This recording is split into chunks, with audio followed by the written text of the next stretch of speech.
About counting cards? As a team, yes. When? Weekends. Where? So you want to play blackjack like a pro? Do you think you have what it takes to bring down the house? We'll see.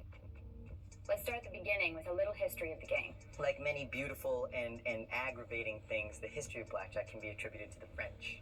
Around 1700, a popular card game called 21, or 21, originated in French casinos. It sounds a little similar to what we know as blackjack, but the rules were actually kind of different. In that game, the goal was to get a natural 21 through multiple rounds of betting.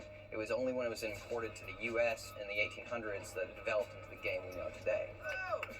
This never happens! This never happens! So, how do you play blackjack like a pro? We all know the object of the game is to get as close to 21 without busting. 2 cards are dealt, and if you're lucky, you get that magical combination of a face or a 10 and an ace. But if not, you do your best to get as close to 21 without going over. So what is so special about this game? Many men have asked that question. One man that attempted to answer that question was mathematician Roger Baldwin. In 1956, he, along with some other number-crunching buddies, published a paper called The Optimum Strategy in Blackjack. This later evolved into what we know as basic strategy. Basic strategy is a set of rules to play by that, if adhered to, will lessen the casino's winning edge to less than 1%. Here you see a chart for basic strategy. Now, this particular chart is for a common 6 to 8 deck game you would find in Las Vegas, where the dealer has to hit on soft 17. It's a 17 that includes an ace being counted as 11. You're allowed to double after splitting cards. You're allowed to split aces multiple times. You can only get 1 card dealt when you split aces, and blackjack pays 3 to 2. Did you get any of that? If you look at the left side, you'll see every combination of what hand you could be dealt. And if you look at the top, you see what the dealer's up card is. All you have to do is follow what the chart tells you to do, and in this case, you would lower the casino's advantage to only 0.44%, or 44 cents for every $100 played over a long average. You're good with that, right? All right. Guess what? You're still losing. You know, even if you got this thing memorized perfectly, at best you're at a 1% disadvantage to the house. So how do we fix that? Well, that's where me and my friends can help you out. We can show you how to turn the advantage around to benefit you.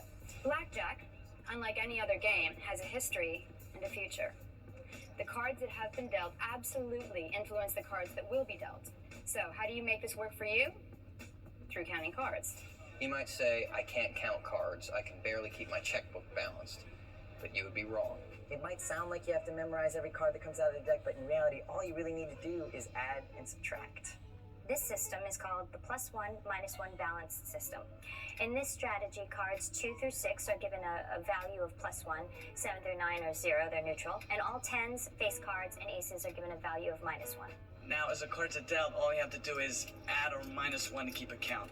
I mean, for example, If you're sitting at the table with 5 players and the dealer, if the dealer deals the following hands, King 2, 7, 6, 2, 5, 3, 9, a blackjack, and an up card of 5 for themselves.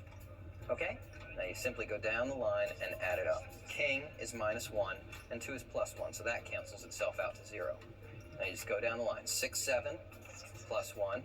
2, 5, now you're up to +3. 3, 9, now you got +4. Blackjack takes you down to a +2, and the dealer's up card makes it a total of +3. There's one more thing you have to take into consideration. How many cards are left in the shoe? If you're playing at a table